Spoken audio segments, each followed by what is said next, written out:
ਇਹ ਜਿਹੜੀਆਂ ਤੁਹਾਨੂੰ ਮੈਂ ਆਪਾਂ ਦੋ ਹਿੱਸੇ यूहन्ना मूवी ਦੇ ਦੇਖੇ ਆ, ਇਹ ਹਿੱਸੇ ਸਾਡੀ ਬਹੁਤ ਮਦਦ ਕਰਨਗੇ ਕਿ ਪ੍ਰਭੂ ਨੇ ਸਾਡੇ ਨਾਲ ਉਸ ਵਿਵਸਥਾ ਦੇ ਕੁਕਰਮ ਦੇ ਵਿੱਚੋਂ ਪ੍ਰਭੂ ਨੇ ਸਾਨੂੰ ਕਿਸ ਤਰ੍ਹਾਂ ਕੱਢਿਆ ਔਰ ਪ੍ਰਭੂ ਨੇ ਕਿਸ ਤਰ੍ਹਾਂ ਸਾਨੂੰ ਅਪਣਾਇਆ ਔਰ ਉਸਨੇ ਕਿਸ ਤਰ੍ਹਾਂ ਸਾਨੂੰ ਆਪਣੇ ਦੇ ਵਿੱਚ ਨਿਯੁਕਤ ਕੀਤਾ ਕਿ ਅਸੀਂ ਫਲਦਾਰ ਔਰ ਉਹ ਫਲ ਕਾਇਮ ਰਹੇ। ਸੋ ਅੱਜ ਅਸੀਂ ਇਹਨਾਂ ਚੀਜ਼ਾਂ ਨੂੰ ਦੇਖਾਂ। ਆਓ ਪਹਿਲਾਂ ਦੁਆ ਕਰੀਏ, ਉਸ ਤੋਂ ਬਾਅਦ ਫਿਰ ਅਸੀਂ ਪ੍ਰਭੂ ਦੇ ਵਚਨ ਦੇ ਵਿੱਚ ਜਾਵਾਂਗੇ। ਪ੍ਰਭੂ ਜੀ, ਮੈਂ ਤੇਰਾ ਬਹੁਤ ਸ਼ੁਕਰ ਕਰਦਾ ਇਸ ਵਕਤ ਦੇ ਲਈ ਜਿਹੜਾ ਤੂੰ ਸਾਨੂੰ ਬਖਸ਼ਿਆ। ਇਹ ਤੇਰੀ ਦਇਆ ਤੇਰੇ ਰਹਿਮ ਦੇ ਕਰਕੇ ਮੇਰੇ ਪਿਆਰੇ ਪ੍ਰਭੂ ਸਾਨੂੰ ਮਿਲਿਆ। ਤੇਰਾ ਸ਼ੁਕਰ ਕਰਦਾ ਪ੍ਰਭੂ ਜੀ, ਇਹ ਵਚਨ ਦੀ ਰਹਿਮ ਜੋ ਤੂੰ ਸਾਡੇ ਉੱਤੇ ਦਿੱਤੀ ਹੈ ਕਿ ਇਹ ਤੂੰ ਸਾਨੂੰ ਸਾਡੀ ਸਰਲ ਭਾਸ਼ਾ ਦੇ ਵਿੱਚ ਵੀ ਦਿੱਤਾ ਕਿ ਅਸੀਂ ਇਸ ਨੂੰ ਸਮਝ ਸਕੀਏ। ਤੇਰਾ ਸ਼ੁਕਰ ਕਰਦੇ ਹਾਂ ਇਸ ਖਜ਼ਾਨੇ ਦੇ ਲਈ ਜੋ ਪ੍ਰਭੂ ਜੀ ਸਾਡੀ ਜ਼ਿੰਦਗੀ, ਸਾਡੀ ਹਰ ਰੋਜ਼ ਦੀ ਜ਼ਿੰਦਗੀ ਔਰ ਸਾਡੀ ਸਦਾ ਦੀ ਜ਼ਿੰਦਗੀ ਦੇ ਲਈ ਪ੍ਰਭੂ ਜੀ ਇਹ ਤੋਹਫਾ ਹੈ।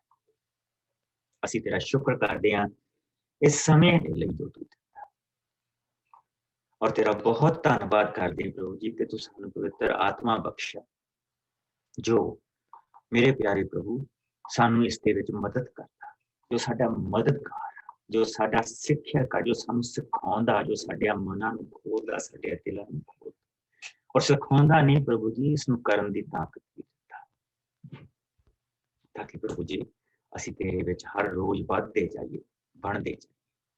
ਮਸੀਹ ਯਿਸੂ ਦੇ ਮਿੱਠੇ ਔਰ ਪਿਆਰੇ ਨਾਮ 'ਚ ਅਸੀਂ ਆਪਣੇ ਆਪ ਨੂੰ ਤੇਰੇ ਹੱਥਾਂ 'ਚ ਸੌਂਪਦੇ ਹਾਂ। ਪਿਆਰੇ ਯਿਸੂ ਦੇ ਨਾਮ ਦੇ ਵਿੱਚ ਸੌਂਪਦੇ। ਆਓ ਪ੍ਰਭੂ ਦੇ ਵਚਨ ਦੇ ਵਿੱਚ ਚਲੀਏ ਔਰ ਅਸੀਂ ਅੱਜ 5ਵਾਂ ਚੈਪਟਰ ਔਰ ਉਸਦੀਆਂ ਅੱਜ ਇਸ ਨੂੰ ਖਤਮ ਕਰਾਂਗੇ।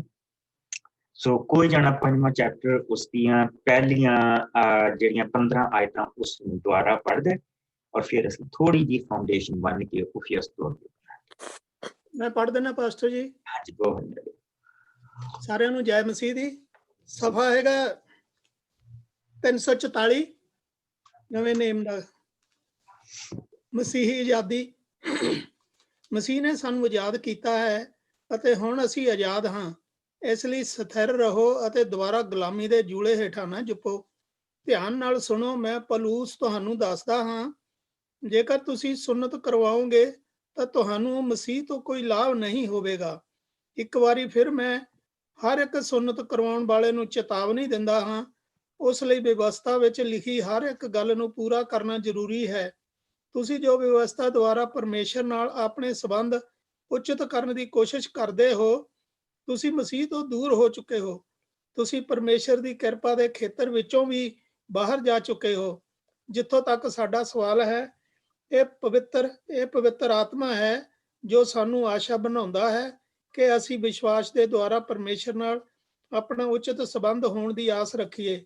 ਕਿਉਂਕਿ ਜਦੋਂ ਅਸੀਂ ਮਸੀਹ ਦੀ ਸੰਗਤ ਵਿੱਚ ਹੁੰਦੇ ਹਾਂ ਤਾਂ ਸੁੰਨਤ ਜਾਂ ਅਸੁੰਨਤ ਦੀ ਮਹੱਤਤਾ ਨਹੀਂ ਰਹਿ ਜਾਂਦੀ ਹੈ। ਕੇਵਲ ਵਿਸ਼ਵਾਸ ਦੀ ਹੁੰਦੀ ਹੈ ਜੋ ਪਿਆਰ ਦੇ ਰਾਹੀਂ ਆਉਂਦਾ ਹੈ। ਤੁਸੀਂ ਤਾਂ ਠੀਕ ਜਾ ਰਹੇ ਸੋ, ਤੁਹਾਨੂੰ ਕਿਸ ਨੇ ਸੱਤ ਦੇ ਪਿੱਛੇ ਜਾਣ ਤੋਂ ਰੋਕ ਦਿੱਤਾ ਹੈ? ਕੁਝ ਵੀ ਹੋਵੇ, ਇਹ ਰੁਕਾਵਟ ਤੁਹਾਡੇ ਸੱਦਣ ਵਾਲੇ ਪਰਮੇਸ਼ਰ ਵੱਲੋਂ ਨਹੀਂ ਹੈ। ਥੋੜਾ ਜਿਹਾ ਖਮੀਰ ਸਾਰੇ ਗੁੰਨੇ ਹੋਏ ਆਟੇ ਨੂੰ ਖਮੀਰਾ ਕਰ ਦਿੰਦਾ ਹੈ। ਮੈਨੂੰ ਪ੍ਰਭੂ ਦੇ ਵਿੱਚ ਤੁਹਾਡੇ ਨਾਲ ਇੱਕ ਹੁੰਦਿਆਂ ਤੁਹਾਡੇ ਤੇ ਭਰੋਸਾ ਹੈ ਕਿ ਤੁਸੀਂ ਕਿਸੇ ਹੋਰ ਸਿਧਾਂਤ ਨੂੰ ਨਹੀਂ ਮੰਨੋਗੇ। ਪਰ ਜੋ ਕੋਈ ਤੁਹਾਨੂੰ ਗਲਤ ਰਾਹੇ ਪਾਉਣ ਦੀ ਕੋਸ਼ਿਸ਼ ਕਰ ਰਿਹਾ ਹੈ, ਇਹ ਕੋਈ ਵੀ ਕਿਉਂ ਨਾ ਹੋਵੇ, ਉਸ ਨੂੰ ਪਰਮੇਸ਼ਰ ਸਜ਼ਾ ਦੇਵੇਗਾ। ਜਿੱਥੋਂ ਤੱਕ ਮੇਰਾ ਪ੍ਰਸ਼ਨ ਹੈ ਭਰਾਵੋ, ਜੇਕਰ ਮੈਂ ਅਜੇ ਵੀ ਸੁੰਨਤ ਦਾ ਪ੍ਰਚਾਰ ਕਰ ਰਿਹਾ ਹਾਂ ਤਾਂ ਫਿਰ ਮੈਨੂੰ ਸਤਾਇਆ ਕਿਉਂ ਜਾ ਰਿਹਾ ਹੈ? ਨਾਲੇ ਜੇਕਰ ਇਹ ਸੱਚ ਹੈ ਤਾਂ ਫਿਰ ਮੇਰਾ ਸਲੀਬ ਦਾ ਪ੍ਰਚਾਰ ਕਿਸੇ ਲਈ ਠੋਕਰ ਦਾ ਕਾਰਨ ਬਣਨਾ ਨਹੀਂ ਚਾਹੀਦਾ ਹੈ। ਇਹ ਚੰਗਾ ਹੁੰਦਾ ਕਿ ਜੋ ਲੋਕ ਤੁਹਾਨੂੰ ਗਲਤ ਰਾਹੇ ਪਾ ਰਹੇ ਹਨ, ਉਹ ਆਪ ਆਪਣੇ ਸਰੀਰ ਦਾ ਅੰਗ ਕੱਟ ਲੈਂਦੇ। ਭਰਾਵੋ, ਤੁਸੀਂ ਆਜ਼ਾਦ ਹੋਣ ਦੇ ਲਈ ਸੱਦੇ ਗਏ ਹੋ, ਪਰ ਇਸ ਆਜ਼ਾਦੀ ਨੂੰ ਆਪਣੀਆਂ ਸਰੀਰਕ ਵਾਸ਼ਨਾਵਾਂ ਦੀ ਇੱਛਾ ਪੂਰਤੀ ਦਾ ਹਥਿਆਰ ਨਾ ਬਣਨ ਦਿਓ। ਸਗੋਂ ਪਿਆਰ ਭਾਵਨਾ ਨਾਲ ਇੱਕ ਦੂਜੇ ਦੀ ਸੇਵਾ ਕਰੋ, ਕਿਉਂਕਿ ਸਾਰੀ ਵਿਵਸਥਾ ਇਸ ਇੱਕ ਆਗਿਆ ਵਿੱਚ ਪੂਰੀ ਹੋ ਜਾਂਦੀ ਹੈ, ਆਪਣੇ ਗੁਆਂਢੀ ਨੂੰ ਆਪਣੇ ਬਰਾਬਰ ਪਿਆਰ ਕਰ। ਪਰ ਜੇਕਰ ਤੁਸੀਂ ਇੱਕ ਦੂਜੇ ਨਾਲ ਲੜਦੇ ਝਗੜਦੇ ਹੀ ਰਹਿਣਾ ਹੈ ਤਾਂ ਸਾਵਧਾਨ, ਇਸ ਤਰ੍ਹਾਂ ਕਿ ਤੁਸੀਂ ਕਿਤੇ ਇੱਕ ਦੂਜੇ ਨੂੰ ਨਾਸ਼ ਹੀ ਨਾ ਕਰ ਲੈਣਾ। ਪੜ੍ਹੇ ਸੁਣੇ ਜਾਣ ਤੇ ਸਾਰਿਆਂ ਨੂੰ ਸ਼ੀਸ਼ ਬਰਕਤ ਮਿਲੇ। Amen। ਸੋ ਪ੍ਰਭੂ ਦੇ ਵਚਨ ਦੇ ਵਿੱਚ ਪ੍ਰਭੂ ਦੇ ਬੰਦੇ ਨੇ ਸਾਨੂੰ ਇਹ ਚੀਜ਼ ਸਾਡੇ ਲਈ ਸਾਫ਼ ਕਰ ਦਿੱਤੀ, ਕਲੀਅਰ ਕਰ ਦਿੱਤੀ ਕਿ ਅਸੀਂ ਕਿਸ ਤਰ੍ਹਾਂ ਪ੍ਰਭੂ ਦੇ ਵਚਨ ਦੇ ਵਿੱਚ ਬਣੇ ਰਹਿਣਾ, ਮਸੀਹ ਦੇ ਵਿੱਚ ਬਣੇ ਰਹਿਣਾ। ਔਰ ਉਸਨੇ ਸਾਨੂੰ ਇਸ ਦੇ ਲਈ ਇੱਕ ਬੜੀ ਸਾਫ਼ ਤੇ ਸਧਾਰਨ ਤੌਰ ਦੇ ਉੱਤੇ ਇਹ ਚੀਜ਼ ਸਮਝਾ ਦਿੱਤੀ ਕਿ ਮੁੜ ਕੇ ਉਸ ਧਾਰਮਿਕਤਾ ਦੇ ਡੂਜ਼ ਔਰ ਨਾਟ ਟੂ ਡੂਜ਼ ਉਹਨੂੰ ਆਪਣੀ ਤਾਕਤ ਦੇ ਨਾਲ ਕਰਨਾ, ਉਸਨੂੰ ਧਾਰਮਿਕਤਾ ਕਹਿੰਦੇ। ਕਿਸੇ ਕੰਮ ਨੂੰ ਕਰਨਾ ਜਾਂ ਕੰਮ ਨਹੀਂ ਕਰਨੇ, ਜਿਸ ਵੇਲੇ ਉਸਨੂੰ ਆਪਣੀ ਤਾਕਤ ਦੇ ਨਾਲ ਕਰਦੇ ਹਾਂ ਤੇ ਉਸਨੂੰ ਧਾਰਮਿਕਤਾ ਕਹਿੰਦੇ। ਲੇਕਿਨ ਡੂਜ਼ ਤੇ ਨਾਟ ਡੂਜ਼, ਜਿਹੜੇ ਕੀ ਕਰਨਾ ਕੀ ਨਹੀਂ ਕਰਨਾ, ਉਹਦੇ ਤੋਂ ਵੀ ਜ਼ਿਆਦਾ ਆ ਜਿਹੜਾ ਸਾਨੂੰ ਧਰਮ ਦੱਸਦਾ। ਲੇਕਿਨ ਅਸੀਂ ਉਹ ਸਾਰੇ ਨੂੰ ਲੈ ਕੇ ਪ੍ਰਭੂ ਦੇ ਕੋਲ ਜਾਂਦੇ ਹਾਂ ਤੇ ਸਾਨੂੰ ਉਹ ਬਾਹਰੋਂ ਸਿੱਖਿਆ ਨਹੀਂ ਮਿਲ ਰਹੀ ਹੁੰਦੀ, ਉਹ ਸਿੱਖਿਆ ਸਾਡੇ ਦਿਲ ਨੂੰ ਅੰਦਰੋਂ ਮਿਲ ਰਹੀ ਹੁੰਦੀ। ਉਹ ਬਾਹਰ ਪੱਥਰ ਦੀਆਂ ਪੱਟੀਆਂ ਤੇ ਨਹੀਂ ਚੀਜ਼ਾਂ ਲਿਖੀਆਂ ਹੁੰਦੀਆਂ, ਉਹ ਸਾਡੇ ਅੰਦਰ ਲਿਖੀਆਂ ਔਰ ਅੰਦਰ ਉਹਨਾਂ ਨੂੰ ਪੂਰਾ ਕਰਨ ਵਾਲਾ ਪਵਿੱਤਰ ਆਤਮਾ ਜੋ ਸਾਡਾ ਮਦਦਗਾਰ ਹੈ, ਉਹ ਸਾਡੀ ਮਦਦ ਕਰਦਾ, ਸਾਨੂੰ ਤਾਕਤ ਦਿੰਦਾ, ਸਾਨੂੰ ਲੈ ਕੇ ਚੱਲਦਾ। ਔਰ ਪਵਿੱਤਰ ਆਤਮਾ ਉਹਨਾਂ ਨੂੰ ਮਿਲਦਾ ਜਿਹੜੇ ਪ੍ਰਭੂ ਯਿਸੂ ਮਸੀਹ ਦੇ ਉੱਤੇ ਆਪਣਾ ਭਰੋਸਾ ਰੱਖਦੇ। ਸੋ ਇਹ ਸਾਰੀਆਂ 15 ਆਇਤਾਂ ਦੇ ਵਿੱਚ ਪ੍ਰਭੂ ਦੇ ਬੰਦੇ ਨੇ ਜਿਹੜੀਆਂ ਚੀਜ਼ਾਂ ਕਹੀਆਂ ਉਹ ਇਹ ਹੈ। ਸੋ ਉਸਦੇ ਨਾਲ ਨਾਲ ਉਸਨੇ ਇਹ ਕਿਹਾ ਕਿ ਤੁਸੀਂ ਸਹੀ ਰਸਤੇ ਤੇ ਜਾ ਰਹੇ ਸੀ, ਚੱਲ ਰਹੇ ਸੀ, ਲੇਕਿਨ ਤੁਸੀਂ ਭਟਕ ਗਏ ਔਰ ਵਾਪਸ ਤੁਸੀਂ ਉਸ ਰਸਤੇ ਦੇ ਵਿੱਚ ਆਇਓ ਜੋ ਪ੍ਰਭੂ ਨੇ ਤੁਹਾਨੂੰ ਦਿੱਤਾ। ਹੁਣ ਉਸਨੇ ਸਾਨੂੰ, ਜਿਸ ਲਈ ਅਸੀਂ ਇਸ ਚੈਪਟਰ ਦੇ ਵਿੱਚ ਅੱਗੇ ਵਧਦੇ ਹਾਂ ਤੇ ਇਸ ਚੈਪਟਰ ਦਾ ਜਿਹੜਾ ਮੇਨ ਹਿੱਸਾ ਹੈ, ਅਸੀਂ ਇਹ ਵੀ ਕਹਿ ਸਕਦੇ ਹਾਂ ਕਿ ਸਾਰੀ ਪੁਸਤਕ ਦਾ ਜਿਹੜਾ ਮੇਨ ਹਿੱਸਾ ਆ, ਉਹ ਜਿਹੜੀਆਂ ਅਗਲੀਆਂ ਬੇਸਿਕਲੀ ਅਸੀਂ 10 ਜਾਂ 12 ਆਇਤਾਂ ਦੇਖਣੀਆਂ, ਇਹ ਮੇਨ ਸਾਰੀ ਜਿਹੜੀ ਇਸ ਪੋਥੀ ਦਾ ਜਿਹੜਾ ਮੇਨ ਹਿੱਸਾ ਆ ਉਹ ਇਹ ਹੈ। ਸੋ ਆਓ ਇਸ ਨੂੰ 16 ਤੋਂ ਲੈ ਕੇ 26 ਤੱਕ, ਜਿੱਦਾਂ ਕਿ ਚੈਪਟਰ ਦੇ ਐਂਡ ਤੱਕ ਜਿਸ ਨੂੰ ਇਹ ਮਿਲ ਜਾਏ ਉਸ ਨੂੰ ਮੈਂ ਪੜ੍ਹ ਦਿੰਦਾ ਪਾਸਟਰ ਜੀ। ਸਰੀਰਕ ਕੰਮ ਅਤੇ ਆਤਮਿਕ ਫਲ। ਮੇਰੇ ਕਹਿਣ ਦਾ ਅਰਥ ਹੈ ਕਿ ਪਵਿੱਤਰ ਆਤਮਾ ਦੀ ਅਗਵਾਈ ਹੇਠ ਜੀਵਨ ਗੁਜ਼ਾਰੋ ਤਾਂ ਤੁਸੀਂ ਕਿਸੇ ਤਰ੍ਹਾਂ ਵੀ ਸਰੀਰ ਦੀਆਂ ਵਾਸ਼ਨਾਵਾਂ ਪੂਰੀਆਂ ਨਹੀਂ ਕਰ ਸਕੋਗੇ, ਕਿਉਂਕਿ ਸਰੀਰ ਦੀਆਂ ਵਾਸ਼ਨਾਵਾਂ ਆਤਮਾ ਦੇ ਵਿਰੁੱਧ ਹੁੰਦੀਆਂ ਹਨ ਅਤੇ ਆਤਮਾ ਦੀਆਂ ਸਰੀਰ ਦੇ, ਇਹ ਦੋਵੇਂ ਇੱਕ ਦੂਜੇ ਦੇ ਵਿਰੁੱਧ ਹਨ। ਇਸੇ ਲਈ ਜੋ ਕੁਝ ਤੁਸੀਂ ਕਰਨਾ ਚਾਹੁੰਦੇ ਹੋ ਨਹੀਂ ਕਰ ਸਕਦੇ ਹੋ। ਜੇਕਰ ਤੁਸੀਂ ਆਤਮਾ ਦੀ ਅਗਵਾਈ ਵਿੱਚ ਚੱਲਦੇ ਹੋ ਤਾਂ ਤੁਸੀਂ ਵਿਵਸਥਾ ਦੇ ਅਧੀਨ ਨਹੀਂ ਹੋ।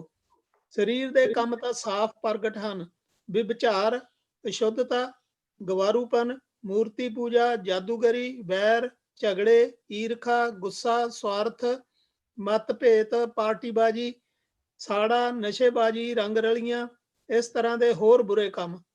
ਪਰ ਤੁਹਾਨੂੰ ਇੱਕ ਵਾਰੀ ਫਿਰ ਚੇਤਾਵਨੀ ਦਿੰਦਾ ਹਾਂ, ਜਿਸ ਤਰ੍ਹਾਂ ਮੈਂ ਪਹਿਲਾਂ ਵੀ ਦੇ ਚੁੱਕਾ ਹਾਂ, ਕਿ ਇਸ ਤਰ੍ਹਾਂ ਦੇ ਕੰਮ ਕਰਨ ਵਾਲਿਆਂ ਦਾ ਪਰਮੇਸ਼ਰ ਦੇ ਰਾਜ ਵਿੱਚ ਕੋਈ ਹਿੱਸਾ ਨਹੀਂ ਹੋਵੇਗਾ। ਪਰ ਪਵਿੱਤਰ ਆਤਮਾ ਦਾ ਫਲ ਹੈ ਪਿਆਰ, ਆਨੰਦ, ਸ਼ਾਂਤੀ, ਧੀਰਜ, ਦਿਆਲਗੀ, ਭਲਾਈ, ਵਫਾਦਾਰੀ, ਨਮਰਤਾ, ਸਵੈ ਕਾਬੂ। ਇਹੋ ਜਿਹੇ ਕੰਮਾਂ ਦੇ ਵਿਰੁੱਧ ਕੋਈ ਵਿਵਸਥਾ ਨਹੀਂ ਹੈ। ਜੋ ਮਸੀਹ ਯਿਸੂ ਦੇ ਹਨ, ਉਹਨਾਂ ਨੇ ਆਪਣੇ ਸਰੀਰ ਨੂੰ ਇਸ ਦੀਆਂ ਵਾਸ਼ਨਾਵਾਂ ਅਤੇ ਇਛਾਵਾਂ ਸਮੇਤ ਸਲੀਬ ਤੇ ਚੜਾ ਦਿੱਤਾ ਹੈ। ਜੇਕਰ ਪਵਿੱਤਰ ਆਤਮਾ ਨੇ ਸਾਨੂੰ ਨਵਾਂ ਜਨਮ ਦਿੱਤਾ ਹੈ ਤਾਂ ਸਾਨੂੰ ਉਸੇ ਦੀ ਅਗਵਾਈ ਹੇਠ ਚੱਲਣਾ ਚਾਹੀਦਾ ਹੈ। ਸਾਨੂੰ ਝੂਠਾ ਹੰਕਾਰ ਨਹੀਂ ਕਰਨਾ ਚਾਹੀਦਾ, ਦੂਜਿਆਂ ਨੂੰ ਗੁੱਸਾ ਨਹੀਂ ਦਿਖਾਉਣਾ ਚਾਹੀਦਾ ਅਤੇ ਨਾ ਹੀ ਦੂਜਿਆਂ ਨਾਲ ਈਰਖਾ ਕਰਨੀ ਚਾਹੀਦੀ ਹੈ। ਆਮੇਨ। ਸੋ ਇਹ ਜਿਹੜਾ ਹਿੱਸਾ ਆ, ਇਹ ਹਿੱਸਾ ਸਾਰਾ ਅਸੀਂ ਅੱਜ ਤੱਕ ਜਿੰਨੀਆਂ ਵੀ ਬਾਈਬਲ ਸਟੱਡੀਆਂ ਕੀਤੀਆਂ, ਜਿੰਨਾ ਵੀ ਅਸੀਂ ਪ੍ਰਭੂ ਦਾ ਵਚਨ ਦੇਖਿਆ, ਉਹ ਸਾਰੇ ਦਾ ਨਿਚੋੜ। ਔਰ ਖਾਸ ਕਰਕੇ ਜਿਸ ਵੇਲੇ ਅਸੀਂ ਇਸ ਝੂਠੀ ਧਾਰਮਿਕਤਾ, ਜਿਹੜੀ ਬਾਹਰੋਂ ਦਿਖਾਵੇ ਦੀ ਧਾਰਮਿਕਤਾ ਹੈ, ਉਸ ਨੂੰ ਦੇਖਦੇ ਪਏ ਔਰ ਅੰਤ ਕਰਨ ਦੀ ਜਿਹੜੀ ਧਾਰਮਿਕਤਾ ਆ, ਉਹਨਾਂ ਦੋਨਾਂ ਦੇ ਵਿੱਚ ਇੱਥੇ फर्क, वो फर्क ये हिस्सा दिखाउंदा। और उस फर्क दे विच ये भी दिखाउंदा कि जे बाहरली धार्मिकता देखण दे विच दिसदी आ ते अंदर दी जिहड़ी धार्मिकता प्रभु ने दित्ती आ वो उस तों भी ज्यादा दिसदी आ। लेकिन ਉਹਦੇ ਚ ਅਹੰਕਾਰ ਨਹੀਂ ਹੁੰਦਾ। ਜਿਹੜੀ ਬਾਹਰਲੀ ਧਾਰਮਿਕਤਾ ਅਸੀਂ ਆਪਣੀ ਤਾਕਤ ਦੇ ਨਾਲ ਰੱਖ ਰਹੇ ਹੁੰਦੇ ਹਾਂ। ਅਗਰ ਕੋਈ ਭਲਾ ਬੰਦਾ 10 ਸਾਲ ਕਿਸੇ ਗੁਫਾ ਦੇ ਵਿੱਚ ਬਿਤਾਇਆ ਹੁੰਦਾ ਤੇ ਉਹਦੇ ਬਾਹਰ ਜਿਹੜਾ ਬੋਰਡ ਲੱਗਾ ਹੁੰਦਾ ਨਾ ਉਹਦੇ ਤੇ ਲਿਖਿਆ ਹੁੰਦਾ ਕਿ ਇਸ ਮਹਾਤਮਾ ਨੇ ਇੰਨੇ ਸਾਲ ਇਸ ਗੁਫਾ ਦੇ ਵਿੱਚ ਕੱਟੇ। ਸੋ ਉਹਦੇ ਦੋ ਮੰਦਿਰ ਬਣੇ ਹੁੰਦੇ ਆ, ਇੱਕ ਤਾਂ ਉਸ ਗੁਫਾ ਦੇ ਵਿੱਚ ਮੰਦਿਰ ਬਣਿਆ ਹੁੰਦਾ ਤੇ ਇੱਕ ਉਹ ਜਿੱਥੇ ਆ ਕੇ ਬਹਿੰਦਾ ਆ ਉੱਥੇ ਉਹਦਾ ਮੰਦਿਰ ਬਣਿਆ। ਉਹ ਦਿਖਾਵੇ ਦੀ ਧਾਰਮਿਕਤਾ ਹੈ ਔਰ ਲੋਕਾਂ ਦਾ ਉੱਥੇ ਹਜ਼ੂਮ ਲੱਗ ਜਾਂਦਾ ਉਸ ਨੂੰ ਦੇਖ ਕੇ। ਲੇਕਿਨ ਉਹ ਕਹਿੰਦਾ ਕਿ ਉਹਨਾਂ ਚੀਜ਼ਾਂ ਦੇ ਨਾਲ ਪ੍ਰਭੂ ਦੀ ਜਿਹੜੀ ਬਰਕਤ ਆ ਉਹਦਾ ਕੋਈ ਹਿੱਸਾ ਨਹੀਂ। ਜੇ ਉਹਨੇ 10 ਸਾਲ ਤਪੱਸਿਆ ਕੀਤੀ ਤਾਂ ਉਹਨੇ ਇਸੇ ਧਰਤੀ ਤੇ ਆਪਣਾ ਸਾਰਾ ਮਾਣ ਉਹਦਾ ਪਾ ਲਿਆ। This is it. ਔਰ ਉਸ ਚੀਜ਼ ਦੇ ਕਮਾਂਡਰ ਨੇ ਉਸ ਨੂੰ ਮਾਰ ਸਕਿਆ। ਇਹ ਚੀਜ਼ ਇਸ ਚੀਜ਼ ਦੇ ਬਾਰੇ ਉਹ ਪ੍ਰਭੂ ਦਾ ਵਚਨ ਸਾਨੂੰ ਦੱਸਦਾ ਪਿਆ। ਲੇਕਿਨ ਜਿਹੜੀਆਂ ਪਹਿਲੀਆਂ ਹਿੱਸਾ ਆਇਤਾਂ ਜਿਹੜੀਆਂ ਸਾਨੂੰ ਦੱਸੀਆਂ 16ਵੇਂ ਭਾਵ ਤੇ 16ਵੀਂ ਆਇਤ ਦੇ ਵਿੱਚ ਦੱਸਿਆ ਅਸੀਂ ਜਾਣਦੇ ਹਾਂ। ਕਹਿੰਦਾ ਮੇਰੇ ਕਹਿਣ ਦਾ ਅਰਥ ਇਹ ਹੈ ਕਿ ਆਤਮਾ ਦੀ ਅਗਵਾਈ ਦੇ ਹੇਠ ਜੀਵਨ ਗੁਜ਼ਾਰੋ ਤਾਂ ਤੁਸੀਂ ਆਤਮਾ ਦੀ ਅਗਵਾਈ ਦੇ ਹੇਠ ਜੀਵਨ ਗੁਜ਼ਾਰੋ ਤਾਂ ਤੁਸੀਂ ਕਿਸੇ ਵੀ ਤਰ੍ਹਾਂ ਸਰੀਰ ਦੀਆਂ ਵਾਸ਼ਨਾਵਾਂ ਪੂਰੀਆਂ ਨਹੀਂ ਕਰ ਸਕੋਗੇ। यानी कि सानू एक मददगार दिता गया क्योंकि शरीर ਦੀਆਂ ਵਾਸ਼ਨਾਵਾਂ ਆਤਮਾ ਦੇ ਵਿਰੁੱਧ ਹੁੰਦੀਆਂ ਹਨ ਅਤੇ ਆਤਮਾ ਦੀਆਂ ਸਰੀਰ ਦੇ ਇਹ ਦੋਵੇਂ ਇੱਕ ਦੂਜੇ ਦੇ ਵਿਰੁੱਧ ਹਨ। ਇਸੇ ਲਈ ਜੋ ਕੁਝ ਤੁਸੀਂ ਕਰਨਾ ਚਾਹੁੰਦੇ ਹੋ ਨਹੀਂ ਕਰ ਸਕਦੇ ਹੋ। ਜੇਕਰ ਤੁਸੀਂ ਆਤਮਾ ਦੀ ਅਗਵਾਈ ਦੇ ਵਿੱਚ ਚੱਲਦੇ ਹੋ ਤਾਂ ਫਿਰ ਤੁਸੀਂ ਕਿਸੇ ਵੀ ਤਰ੍ਹਾਂ ਦੀ ਵਿਵਸਥਾ ਦੇ ਅਧੀਨ ਨਹੀਂ ਹੋ। ਸੋ ਇਸ ਜੰਗ ਦੇ ਬਾਰੇ ਜਿਹੜੀ ਜੰਗ ਉਹ ਦੱਸਦਾ ਪਿਆ, ਇਸ ਜੰਗ ਨੂੰ ਅਸੀਂ ਖੋਲ ਕੇ ਦੇਖਦੇ ਹਾਂ। ਮੇਰੇ ਨਾਲ ਰੋਮਨਸ ਦਾ 7ਵਾਂ ਭਾਗ ਕੱਢੋ, ਉਹਦੀ ਅਸੀਂ 14 ਤੋਂ 25 ਆਇਤ ਤੱਕ ਦੇਖਾਂਗੇ। ਉੱਥੇ ਇਸਨੇ ਇਹ ਸਾਰੀ ਜੰਗ ਖੋਲ ਕੇ ਦਿਖਾਈ ਹੈ। ਔਰ ਪੰਨਾ ਹੈਗਾ 276 ਨਵੇਂ ਨੇ ਚੱਲਦਾ। ਜਿਸਨੂੰ ਮਿਲ ਜਾਏ ਉਹ ਇਸਨੂੰ ਪੜ੍ਹ ਜਾਏ। ਇੱਥੇ ਉਸਨੇ ਇਹ ਜੰਗ ਨੂੰ ਖੋਲ ਕੇ ਦਿਖਾਇਆ। ਸੰਤ ਪੌਲ ਨੇ ਆਪਣੀ ਉਦਾਹਰਨ ਲੈ ਕੇ ਉਸਨੇ ਇਸ ਕਿਹੜਾ ਚੈਪਟਰ ਇਹ ਹੈਗਾ ਜੀ 7ਵਾਂ ਰੋਮਨਸ ਦਾ 14 ਤੋਂ 25 ਆਇਤ। ਮੈਂ ਪੜ੍ਹ ਦਿੰਦਾ ਪਾਸਟਰ ਜੀ। ਹਾਂਜੀ ਗੋ ਮੇਰੇ ਵੀਰ। ਹਾਂਜੀ ਪੇਜ 276 ਮਨੁੱਖ ਦੇ ਦੋ ਸੁਭਾਅ। ਅਸੀਂ ਜਾਣਦੇ ਹਾਂ ਕਿ ਨੇਮ ਸ਼ਾਸਤਰ ਦੈਵੀ ਹੈ, ਪਰ ਮੈਂ ਇੱਕ ਮਰਨਹਾਰ ਮਨੁੱਖ ਹਾਂ ਜੋ ਪਾਪ ਦੇ ਹੱਥੀਂ ਵਿਕ ਚੁੱਕਾ ਹਾਂ। ਮੈਂ ਆਪਣੇ ਹੀ ਕੀਤੇ ਕੰਮਾਂ ਨੂੰ ਨਹੀਂ ਸਮਝਦਾ ਹਾਂ, ਕਿਉਂਕਿ ਜੋ ਕੁਝ ਮੈਂ ਚਾਹੁੰਦਾ ਹਾਂ ਉਹ ਨਹੀਂ ਕਰਦਾ ਹਾਂ, ਸਗੋਂ ਉਹ ਕਰਦਾ ਹਾਂ ਜਿਸ ਨੂੰ ਮੈਂ ਘਿਰਣਾ ਕਰਦਾ ਹਾਂ। ਪਰ ਜੇਕਰ ਮੈਂ ਉਹੀ ਕੰਮ ਕਰਦਾ ਹਾਂ ਜੋ ਨਹੀਂ ਚਾਹੁੰਦਾ ਹਾਂ ਤਾਂ ਮੈਂ ਇਹ ਸਿੱਧ ਕਰਦਾ ਹਾਂ ਕਿ ਮੈਂ ਮੰਨਦਾ ਹਾਂ ਕਿ ਨੇਮ ਸ਼ਾਸਤਰ ਠੀਕ ਹੈ। ਇਸ ਹਾਲਤ ਵਿੱਚ ਇਸ ਕੰਮ ਨੂੰ ਕਰਨ ਵਾਲਾ ਮੈਂ ਨਹੀਂ ਹਾਂ, ਸਗੋਂ ਉਹ ਪਾਪ ਹੈ ਜੋ ਮੇਰੇ ਅੰਦਰ ਰਹਿ ਰਿਹਾ ਹੈ। ਹਾਂ, ਮੈਂ ਜਾਣਦਾ ਹਾਂ ਕਿ ਮੇਰੇ ਅੰਦਰ ਅਰਥਾਤ ਮੇਰੇ ਸਰੀਰ ਦੇ ਅੰਦਰ ਕੋਈ ਭਲਾਈ ਨਹੀਂ ਰਹਿ ਰਹੀ ਹੈ। ਭਲਾਈ ਕਰਨ ਦਾ ਵਿਚਾਰ ਤਾਂ ਮੇਰੇ ਅੰਦਰ ਹੈ, ਪਰ ਉਸ ਨੂੰ ਕਰਨ ਦੀ ਸ਼ਕਤੀ ਮੇਰੇ ਅੰਦਰ ਨਹੀਂ ਹੈ। ਜੋ ਭਲਾਈ ਕਰਨ ਦੀ ਮੇਰੀ ਇੱਛਾ ਹੁੰਦੀ ਹੈ ਮੈਂ ਨਹੀਂ ਕਰਦਾ, ਪਰ ਜੋ ਬੁਰਾਈ ਮੈਂ ਨਹੀਂ ਕਰਨੀ ਚਾਹੁੰਦਾ ਉਸ ਨੂੰ ਕਰਦਾ ਹਾਂ। ਪਰ ਜੇਕਰ ਮੈਂ ਉਹੀ ਕਰਦਾ ਹਾਂ ਜੋ ਮੈਂ ਨਹੀਂ ਚਾਹੁੰਦਾ ਹਾਂ ਤਾਂ ਉਸ ਦਾ ਕਾਰਨ ਕਰਨ ਵਾਲਾ ਫਿਰ ਮੈਂ ਨਹੀਂ ਹਾਂ, ਸਗੋਂ ਉਹ ਪਾਪ ਹੈ ਜੋ ਮੇਰੇ ਵਿੱਚ ਰਹਿ ਰਿਹਾ ਹੈ। ਇਸ ਤਰ੍ਹਾਂ ਮੈਨੂੰ ਇਸ ਨਿਯਮ ਦਾ ਪਤਾ ਲੱਗਾ ਹੈ, ਜਦੋਂ ਮੈਂ ਕਿਸੇ ਭਲਾਈ ਨੂੰ ਕਰਨ ਦਾ ਵਿਚਾਰ ਕਰਦਾ ਹਾਂ ਤਾਂ ਬੁਰਾਈ ਹੀ ਮੇਰੇ ਤੋਂ ਹੁੰਦੀ ਹੈ। ਮੇਰਾ ਮਨ ਤਾਂ ਪਰਮੇਸ਼ਵਰ ਦੇ ਨੇਮ ਤੋਂ ਖੁਸ਼ ਹੈ, ਪਰ ਮੈਂ ਆਪਣੇ ਸਰੀਰ ਦੇ ਅੰਦਰ ਇੱਕ ਹੋਰ ਹੀ ਕੰਮ ਕਰਦਿਆਂ ਦੇਖਦਾ ਹਾਂ। ਇਹ ਨੇਮ ਉਹ ਹੈ ਜੋ ਮੇਰੇ ਮਨ ਦੇ ਠੀਕ ਨੇਮ ਦੇ ਵਿਰੁੱਧ ਸੰਘਰਸ਼ ਕਰਦਾ ਹੈ। ਇਹੀ ਮੈਨੂੰ ਪਾਪ ਦੇ ਨੇਮ ਦਾ ਬੰਦੀ ਬਣਾ ਦਿੰਦਾ ਹੈ ਜੋ ਮੇਰੇ ਸਰੀਰਕ ਅੰਗਾਂ ਵਿੱਚ ਕੰਮ ਕਰ ਰਿਹਾ ਹੈ। ਮੈਂ ਕਿੰਨਾ ਅਭਾਗਾ ਮਨੁੱਖ ਹਾਂ। ਮੈਨੂੰ ਇਸ ਮਰਨਹਾਰ ਸਰੀਰ ਅਰਥਾਤ ਮੌਤ ਦੇ ਬੰਧਨ ਤੋਂ ਕੌਣ ਬਚਾਵੇਗਾ। ਪਰਮੇਸ਼ਵਰ ਦਾ ਧੰਨਵਾਦ ਹੋਵੇ ਜੋ ਪ੍ਰਭੂ ਯਿਸੂ ਮਸੀਹ ਦੇ ਰਾਹੀਂ ਮੇਰਾ ਬਚਾਵ ਹੈ। ਇਹ ਸਭ ਦਾ ਸਿੱਟਾ ਇਹ ਹੈ, ਮੇਰਾ ਮਨ ਤਾਂ ਪਰਮੇਸ਼ਰ ਦੇ ਨੇਮ ਦਾ ਦਾਸ ਹੈ, ਪਰ ਸਰੀਰ ਪਾਪ ਦੇ ਨੇਮ ਦਾ। तो उसने अपनी अपनी हालत दसी है संत पौल ने, उसकी अपनी हालत ते किस तरह उसका जिहड़ा मन है उसनूं भटकाउंदा, किस तरह उसका जिहड़ा मन है बुराई दे वल जांदा, किस तरह उहदे अंदर भलाई करनी दा बहुत कुछ है, पर जिसले करन दा वेला आउंदा ते वो अपने आप नूं बुराई करदा पाउंदा। किस तरह वो वचन दे विच लिखिया कि तू किसी दा कतल ना कर, लेकिन उसनूं अपने धर्म दे उत्ते इन्ना ज्यादा अहंकार सी उस वेले कि उसने स्टेफनस नूं कतल करन दे विच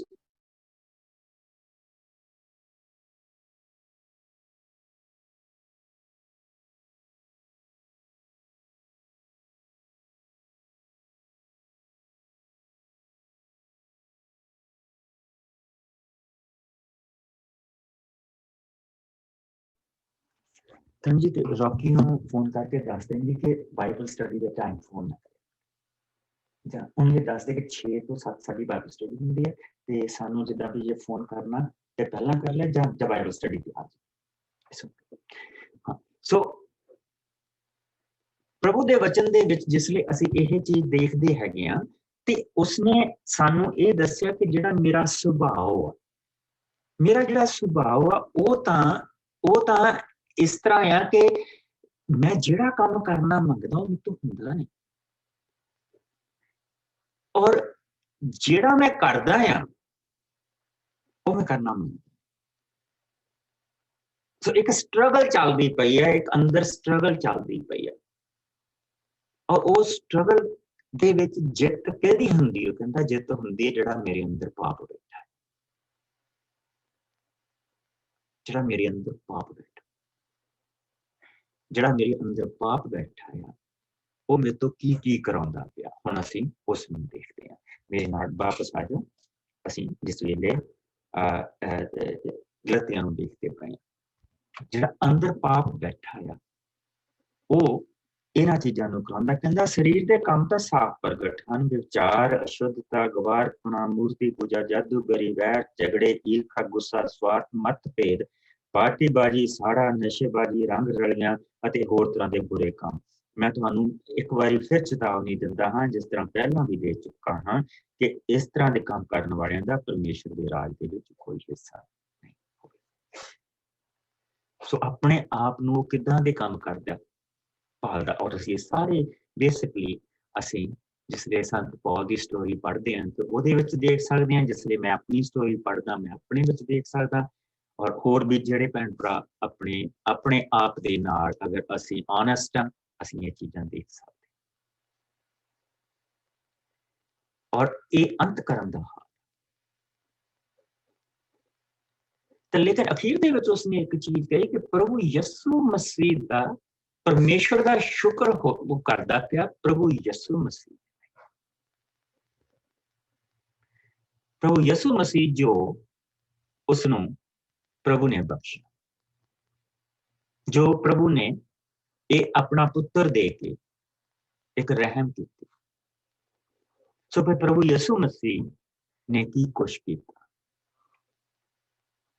लेकिन आओ सब तो पहला असी ये देखिए कि ये सब दे इलाज दे लई प्रभु ने की किया, प्रभु दा वादा की सी।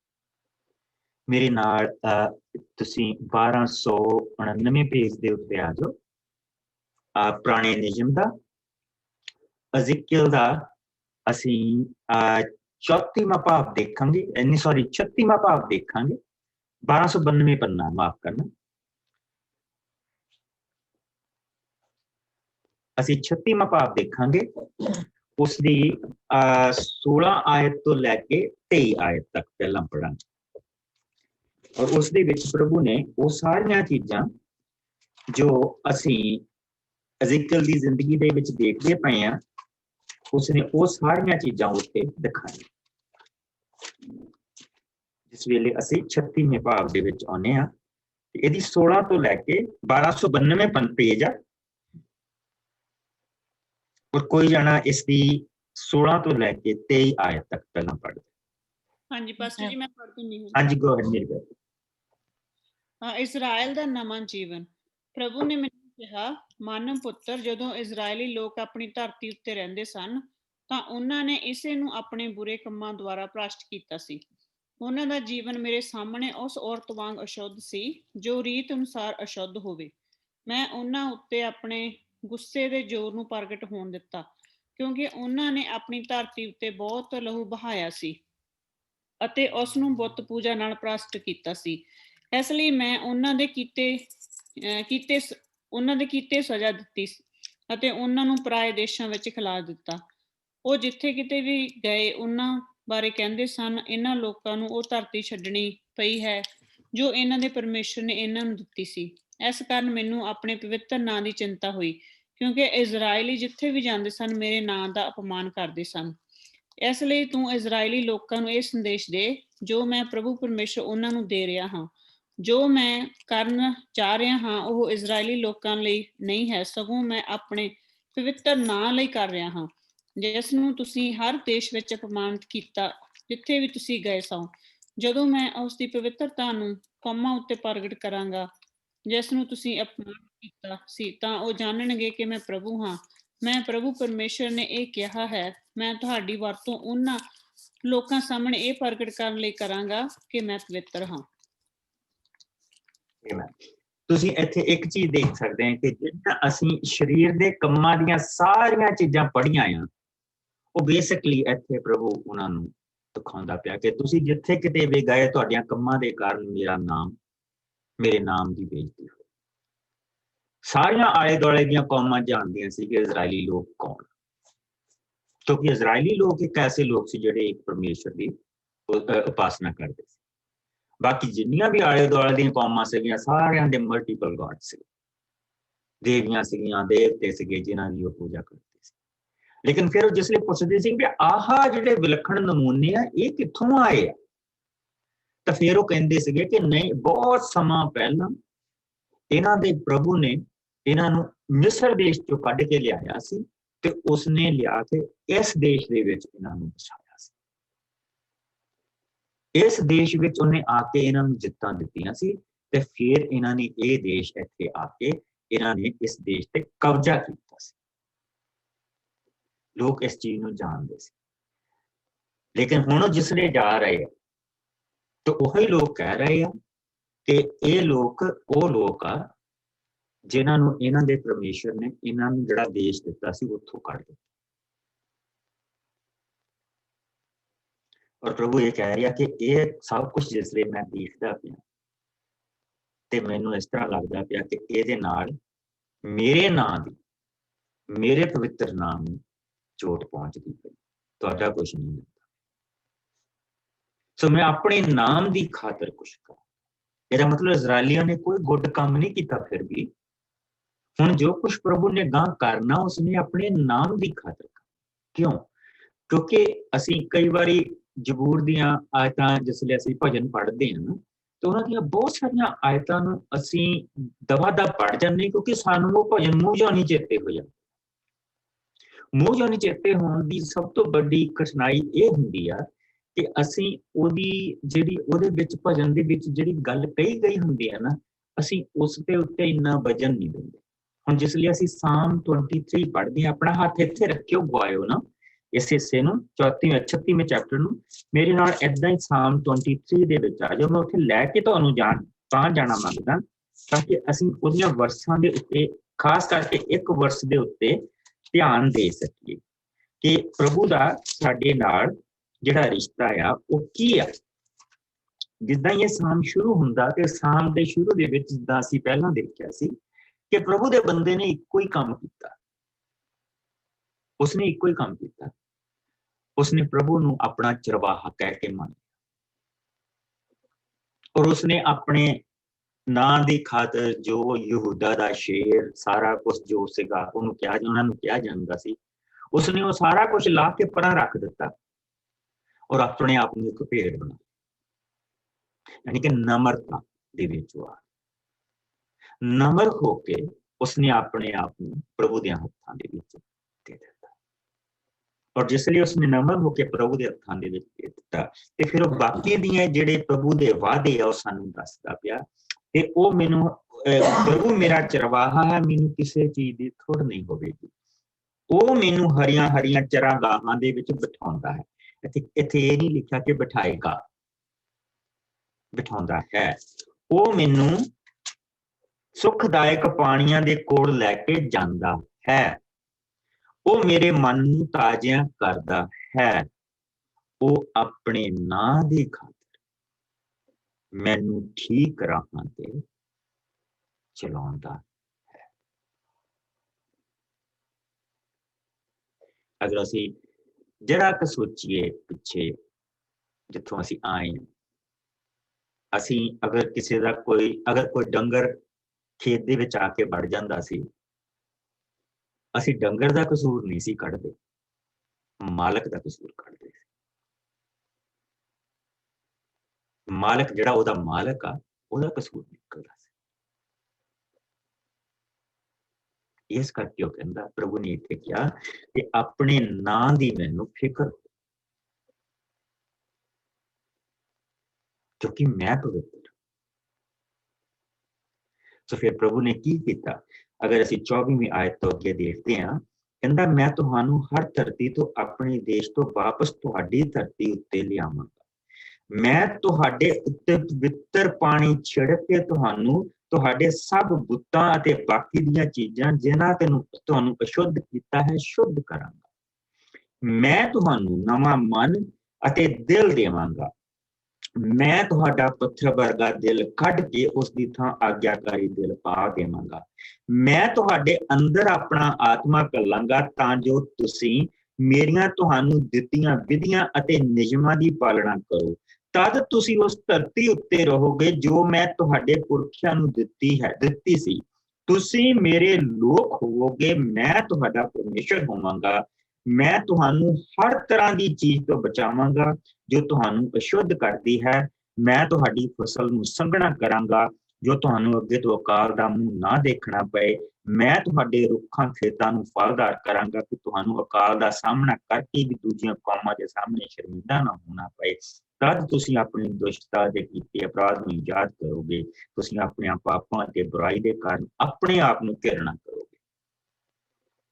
यानी कि हुण दूसरियां ते उंगल नहीं उठाओगे, अपने आप ते करोगे। इज़राइल मैं चाहुंदा हां कि तू जाने कि ये सब मैं तेरी खातर कर रहा हां। मैं चाहुंदा हां कि तू अपने किते उत्ते शर्मिंदगी अनुभव करे। मैं प्रभु परमेश्वर ने कहा। शर्मिंदगी ते बेइज्जती दे विच बहुत फर्क हुंदा। जिहड़ी शर्मिंदगी हुंदी है वो साडे अपने मन दे नाल हुंदी है। अपनी बुराई ते असीं आप शर्मिंदा हुंदे, पर जिहड़ी बेइज्जती आ वो जिसले लोकां दे सामने। सो प्रभु जिहड़ी चीज नूं बदलन जा रहा कि इस वेले इन्हां लोकां दी बेइज्जती हो रही, लोक इन्हां ते बड़ा ठा। वो कहना तुहाडी बेइज्जती नूं मैं शर्मिंदगी च बदल दूंगा। ये तुहाडी बेइज्जती तां होई कि तुहाडे मन कठोर सी, तुहानू पत्थर दीयां स्लेटां दे उत्ते व्यवस्था दित्ती गई सी और तुहाडे दिल भी पत्थर दे हो गए। और इस करके हुण जो मैं तुहाडे लई करन जा रहा, ये तुहाडे लई हुण एक बरकत दा कारण। मैं तुहानू आप तुहाडे लई हुण एक काम करूंगा। मैं तुहाडे अंदर अपना मन पाऊंगा। मैं तुहाडे अंदर तुहाडा दिल बदलूंगा। तुहाडा पत्थर दा दिल कढ के उसकी जगह मांस दा दिल पाऊंगा। यानी कि बहुत सारे हिस्सियां दे उत्ते प्रभु ने ये चीज कही है। लेकिन मैं फोकस इस चीज ते तां करना मंगदा, अगर तुसीं इसदा अगर तुसीं 18वां चैप्टर पढ़ोगे, 17वां चैप्टर पढ़ोगे, 11वां चैप्टर पढ़ोगे और इसी तरह अगर असी जरमाया दे विच चल जाइए, उत्थे जरमाया दा 31वां चैप्टर पढ़ांगे, उत्थे सारियां दे विच चीज लिखी गई है। लेकिन इत्थे फोकस्ड है, मैं तां इस चैप्टर ते तुहानूं लैके आया। इत्थे फोकस्ड ये मैं करूंगा, प्रभु कहता। लेकिन एक चीज जिहड़ी प्रभु ने ਹੋਰ ਕਰਨੀਆਂ ਸਾਡੇ ਲਈ ਇਸ ਤੋਂ ਪਹਿਲਾਂ ਕਿ ਅਸੀਂ ਫਲਦਾਰ ਹੋਈਏ, ਉਹ ਹੈ ਉਸਨੇ ਧੋਣਾ। ਮੈਂ ਧੋਊਂਗਾ, ਮੈਂ ਤੁਹਾਡੇ ਅੰਦਰ ਮਨ ਪਾਊਂਗਾ ਤੇ ਫਿਰ ਤੁਸੀਂ ਉਹ ਕੰਮ ਕਰੋਗੇ ਜਿਹੜੇ ਦੇ ਲਈ, ਜਿਸ ਦੇ ਲਈ ਤੁਸੀਂ ਚੁਣੇ ਗਏ ਆ। ਮੇਰੇ ਨਾਲ ਯਹੂਨਾ ਦਾ 13ਵੇਂ ਭਾਗ ਦੇ ਵਿੱਚ ਆ ਜਾਓ। ਯਹੂਨਾ ਦਾ 13ਵਾਂ ਭਾਗ ਨਵੇਂ ਨਿਯਮ ਦੇ ਵਿੱਚ ਪੰਨਾ ਹੈ 190 ਔਰ ਉਸ ਦੀਆਂ 1 ਤੋਂ ਲੈ ਕੇ 13 ਆਇਤਾਂ ਤੱਕ, 1 ਤੋਂ ਲੈ ਕੇ 13 ਆਇਤਾਂ ਤੱਕ ਜਿਸ ਨੂੰ ਮਿਲ ਜਾਏ ਉਹ ਪੜ੍ਹ।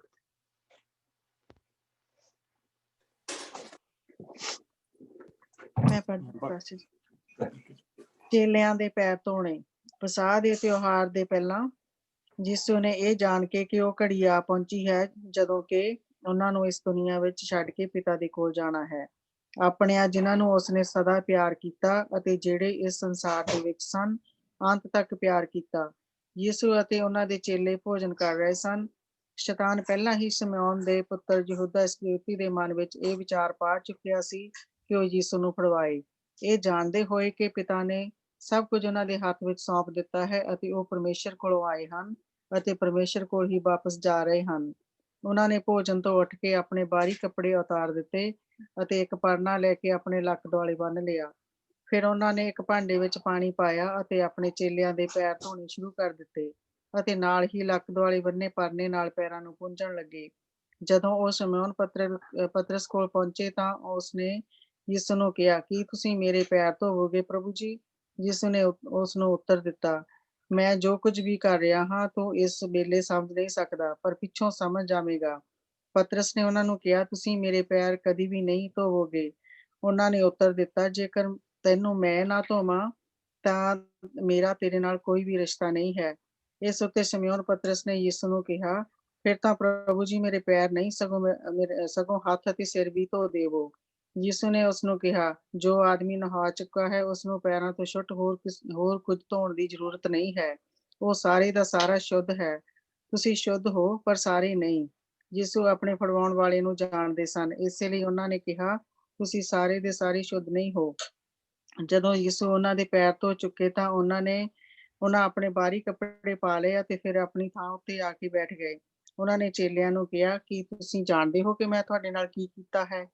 ਤੁਸੀਂ ਮੈਨੂੰ ਗੁਰੂ ਅਤੇ ਪ੍ਰਭੂ ਕਹਿ ਕੇ ਸੱਦਦੇ ਹੋ ਅਤੇ ਤੁਸੀਂ ਠੀਕ ਹੀ ਕਹਿੰਦੇ ਹੋ, ਕਿਉਂਕਿ ਮੈਂ ਹਾਂ। ਇੱਥੇ ਤੱਕ ਹੀ ਪੜ੍ਹਨਾ ਪਾਸਟਰ ਜੀ? ਇੱਥੇ ਤੱਕ ਪੜ੍ਹਨਾ ਸੀ। ਸੋ ਪ੍ਰਭੂ ਯਿਸੂ ਮਸੀਹ ਨੇ ਕੀ ਕੀਤਾ ਇੱਥੇ? ਕਿਉਂਕਿ ਅਗਰ ਉਸ ਤੋਂ ਗਾਂ ਅਸੀਂ ਪੜ੍ਹਿਆ ਤੇ ਕਨਸੈਪਟ ਇਸ ਚੀਜ਼ ਦਾ ਬਦਲ ਜਾਂਦਾ। ਪ੍ਰਭੂ ਯਿਸੂ ਮਸੀਹ ਨੇ ਕੀ ਕੀਤਾ? ਪ੍ਰਭੂ ਯਿਸੂ ਮਸੀਹ ਨੇ ਧੋਤਾ।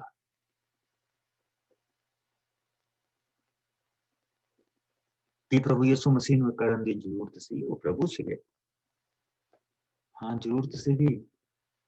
ਜ਼ਰੂਰਤ ਇਸ ਕਰਕੇ ਸੀਗੀ ਕਿਉਂਕਿ ਪ੍ਰਭੂ ਨੇ ਕਿਹਾ ਸੀ ਕਿ ਮੈਂ ਤੁਹਾਨੂੰ ਧੋਊਂਗਾ, ਮੈਂ ਤੁਹਾਨੂੰ ਸਾਫ਼ ਕਰੂੰਗਾ,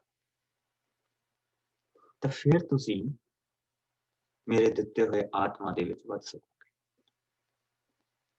ਇੱਥੇ ਅਸੀਂ ਉਹ ਪ੍ਰੋਸੈਸ ਦੇਖਦੇ ਪਏ ਕਿ ਪ੍ਰਭੂ ਨੇ ਉਹਨਾਂ ਨੂੰ ਧੋਤਾ ਔਰ ਫਿਰ ਜਿਹੜਾ ਅਸੀਂ ਇਹ ਸਾਰੇ ਜਿਹੜੇ ਅਸੀਂ ਫਲ ਪੜ੍ਹਦੇ ਪਏ ਹੈਗੇ ਆ ਪ੍ਰਭੂ ਦੇ ਵਚਨ ਦੇ ਵਿੱਚੋਂ, ਤੇ ਮੇਰੇ ਨਾਲ ਗਲਤੀਆਂ ਦੇ ਵਿੱਚ ਮੁੜ ਕੇ ਆ ਜਾਓ। ਕਹਿੰਦਾ, ਪਰ ਪਵਿੱਤਰ ਆਤਮਾ ਦੇ ਫਲ ਇਹ ਹਨ। 22ਵੀਂ ਆਇਤ ਦੇਖੋ ਨਾ, ਪਰ ਪਵਿੱਤਰ ਆਤਮਾ ਦਾ ਫਲ ਹੈ ਪਿਆਰ, ਆਨੰਦ, ਸ਼ਾਂਤੀ, ਧੀਰਜ, ਦਿਆਲਗੀ, ਭਲਾਈ, ਵਫਾਦਾਰੀ, ਨਮਰਤਾ, ਸਵੈ ਕਾਬੂ। ਇਹੋ ਜਿਹੇ ਕੰਮਾਂ ਦੇ ਵਿਰੁੱਧ ਕੋਈ ਵਿਵਸਥਾ ਨਹੀਂ। ਜੋ ਮਸੀਹ ਯਿਸੂ ਦੇ ਹਨ, ਉਹਨਾਂ ਨੇ ਆਪਣੇ ਸਰੀਰ ਨੂੰ ਉਹਨਾਂ ਇਸ ਦੀਆਂ ਵਾਸ਼ਨਾਵਾਂ ਸਮੇਤ ਸਲੀਬ ਤੇ ਚੜਾ ਦਿੱਤਾ। ਜੇਕਰ ਪਵਿੱਤਰ ਆਤਮਾ ਨੇ ਸਾਨੂੰ ਨਵਾਂ ਜਨਮ ਦਿੱਤਾ ਹੈ ਤਾਂ ਸਾਨੂੰ ਉਸੇ ਦੀ ਅਗਵਾਈ ਹੇਠ ਚੱਲਣਾ ਚਾਹੀਦਾ ਹੈ। ਸਾਨੂੰ ਝੂਠਾ ਹੰਕਾਰ ਨਹੀਂ ਕਰਨਾ ਚਾਹੀਦਾ, ਦੂਜਿਆਂ ਤੇ ਗੁੱਸਾ ਨਹੀਂ ਦਿਖਾਉਣਾ ਚਾਹੀਦਾ ਅਤੇ ਨਾ ਹੀ ਦੂਜਿਆਂ ਦੇ ਨਾਲ ਈਰਖਾ ਕਰਨੀ ਚਾਹੀਦੀ। ਕਿੰਨਾ ਕਲੈਰਿਟੀ ਹੈ ਇਸ ਵਚਨ ਦੇ ਵਿੱਚ, ਕਿੰਨੀ ਕਲੈਰਿਟੀ ਹੈ। ਔਰ ਇਹ ਸਾਰੇ ਉਸਦੇ ਫਲ ਦੱਸੇ। ਅਸੀਂ ਜਿਸਲੇ 13ਵਾਂ ਭਾਵ ਪੜ੍ਹਿਆ ਸੀ, ਪ੍ਰਭੂ ਯਿਸੂ ਮਸੀਹ ਇਹ ਜਾਣਦੇ ਹੋਏ ਕਿ ਸ਼ੈਤਾਨ ਉਹਨਾਂ ਦੇ ਫੜਾਉਣ ਵਾਲੇ ਦੇ ਮਨ ਦੇ ਵਿੱਚ ਪਾ ਚੁੱਕਾ ਹੈ ਤੇ ਯਿਸੂ ਨੂੰ ਫੜਾਏ, ਔਰ ਇਹ ਜਾਣਦੇ ਹੋਏ ਕਿ ਬਾਪ ਨੇ ਸਭ ਕੁਝ ਉਹਨਾਂ ਦੇ ਹੱਥਾਂ ਦੇ ਵਿੱਚ ਦੇ ਦਿੱਤਾ ਹੈ, ਉਹ ਉੱਠੇ, ਉਹਨਾਂ ਨੇ ਆਪਣੇ ਬਾਹਰਲੇ ਕੱਪੜੇ ਲਾਏ, ਆਪਣੇ ਲੱਕ ਦੇ ਦੁਆਲਾ ਪਰਨਾ ਲਪੇਟਿਆ ਔਰ ਪਾਣੀ ਲਿਆ ਔਰ ਚੇਲਿਆਂ ਦੇ ਪੈਰ ਧੋਣ ਲੱਗੇ ਔਰ ਲੱਕ ਦੇ ਬੰਨੇ ਕੱਪੜੇ ਦੇ ਨਾਲ ਉਹਨਾਂ ਨੂੰ ਪ੍ਰਭੂ ਯਿਸੂ ਮਸੀਹ ਇੱਥੇ ਕੀ ਦਿਖਾਉਂਦੇ ਪਏ? ਐਡੀ ਅਥਾਰਟੀ ਜੋ ਉਹਨਾਂ ਨੂੰ ਮਿਲ ਚੁੱਕੀ, ਸਭ ਕੁਝ ਉਹਨਾਂ ਦੇ ਅਧਿਕਾਰ ਦੇ ਵਿੱਚ। ਔਰ ਜਿਹੜਾ ਇਹ ਵੀ ਜਾਣਦੇ ਹੋਏ ਕਿ ਇਸ ਬੰਦੇ ਨੇ ਮੈਨੂੰ ਫੜਾਉਣਾ, ਇਸ ਬੰਦੇ ਨੇ ਮੈਨੂੰ ਸਲੀਬੀ ਮੌਤ ਤੱਕ ਲੈ ਕੇ ਜਾਣਾ। ਉਹਦਾ ਰੀਜ਼ਨ ਸ਼ੁਰੂਆਤ ਇੰਨੇ ਕਰ ਦਿੱਤੀ।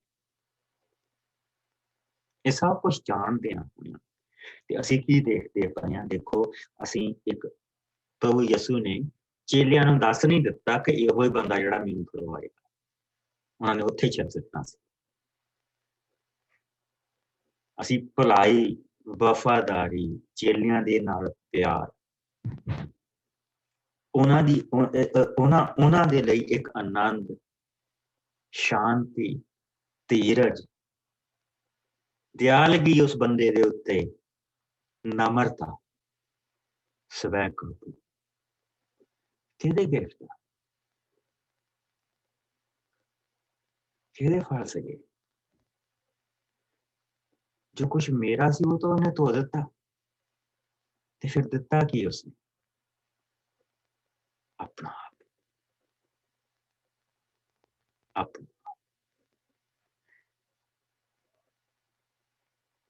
ਆਪਣਾ ਆਪ ਦੇ ਕੇ ਸਾਡੇ ਪ੍ਰਭੂ ਨੇ ਕਿਹਾ ਕਿ ਹੁਣ ਤੁਸੀਂ ਆਤਮਾ ਦੀ ਅਗਵਾਈ ਵਿੱਚ, he will carry on। ਮੇਰੇ ਨਾਲ ਯਹੋਨਾ ਦੇ 15ਵੇਂ ਭਾਵ ਦੇ ਵਿੱਚ ਆ ਜਾਓ।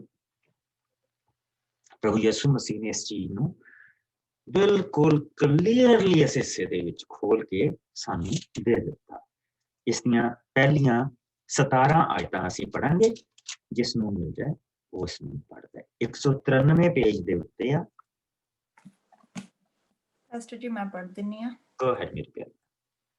ਪ੍ਰਭੂ ਯਿਸੂ ਅੰਗੂਰ ਦੀ ਅਸਲੀ ਵੇਲ। ਮੈਂ ਅੰਗੂਰ ਦੀ ਅਸਲੀ ਵੇਲ ਹਾਂ ਅਤੇ ਮੇਰਾ ਪਤੀ ਮਾਲੀ ਹੈ। ਮੇਰਾ ਪਿਤਾ ਮਾਲੀ ਹੈ। ਹਰ ਟਹਿਣੀ ਜਿਹੜੀ ਫਲ ਨਹੀਂ ਦਿੰਦੀ ਉਹ ਉਸਨੂੰ ਕੱਟ ਦਿੰਦਾ ਹੈ ਅਤੇ ਜਿਹੜੀ ਫਲ ਦਿੰਦੀ ਹੈ ਉਸਨੂੰ ਛਾਂਟਦਾ ਹੈ ਕਿ ਉਹ ਹੋਰ ਜ਼ਿਆਦਾ ਫਲ ਦੇਵੇ। ਤੁਸੀਂ ਉਸ ਵਚਨ ਦੇ ਕਾਰਨ ਜਿਹੜਾ ਮੈਂ ਤੁਹਾਨੂੰ ਕਹਿ ਚੁੱਕਾ ਹਾਂ ਪਹਿਲਾਂ ਹੀ ਸ਼ੁੱਧ ਹੋ ਚੁੱਕੇ ਹੋ।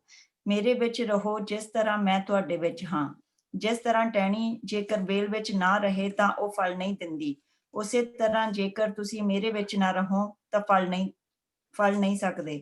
ਮੈਂ ਅੰਗੂਰ ਦੀ ਵੇਲ ਹਾਂ ਅਤੇ ਤੁਸੀਂ ਟਹਿਣੀਆਂ ਹੋ। ਜੋ ਮੇਰੇ ਵਿੱਚ ਰਹਿੰਦਾ ਹੈ ਮੈਂ ਉਸ ਵਿੱਚ ਰਹਿੰਦਾ ਹਾਂ ਅਤੇ ਉਹ ਬਹੁਤ ਫਲ ਦਿੰਦਾ ਹੈ। ਮੇਰੇ ਤੋਂ ਵੱਖਰੇ ਹੋ ਕੇ ਤੁਸੀਂ ਕੁਝ ਵੀ ਨਹੀਂ ਕਰ ਸਕਦੇ। ਜੇਕਰ ਕੋਈ ਮੇਰੇ ਵਿੱਚ ਨਹੀਂ ਰਹਿੰਦਾ ਤਾਂ ਉਹ ਸੁੱਕੀ ਟਹਿਣੀ ਦੀ ਤਰ੍ਹਾਂ ਸੁੱਟ ਦਿੱਤਾ ਜਾਂਦਾ ਹੈ। ਫਿਰ ਲੋਕੀ ਸੁੱਕੀਆਂ ਟਹਿਣੀਆਂ ਨੂੰ ਇਕੱਠਾ ਕਰਕੇ ਅੱਗ ਵਿੱਚ ਝੋਕ ਦਿੰਦੇ ਹਨ ਅਤੇ ਉਹਨਾਂ ਨੂੰ ਸੁਆਹ ਕਰ ਦਿੰਦੇ ਹਨ। ਜੇਕਰ ਤੁਸੀਂ ਮੇਰੇ ਵਿੱਚ ਰਹੋ ਅਤੇ ਮੇਰੇ ਵਚਨ ਤੁਹਾਡੇ ਵਿੱਚ ਰਹਿਣ ਤਾਂ ਜੋ ਕੁਝ ਵੀ ਤੁਸੀਂ ਚਾਹੋ ਅਤੇ ਮੰਗੋ ਤੁਹਾਡੇ ਲਈ ਹੋ ਜਾਵੇਗਾ। ਮੇਰੇ ਪਿਤਾ ਦੀ ਵਡਿਆਈ ਇਸੇ ਵਿੱਚ ਹੈ ਕਿ ਤੁਸੀਂ ਬਹੁਤਾ ਫਲ ਦੇਵੋ ਅਤੇ ਇਸ ਤਰ੍ਹਾਂ ਤੁਸੀਂ ਮੇਰੇ ਚੇਲੇ ਬਣ ਜਾਵੋ।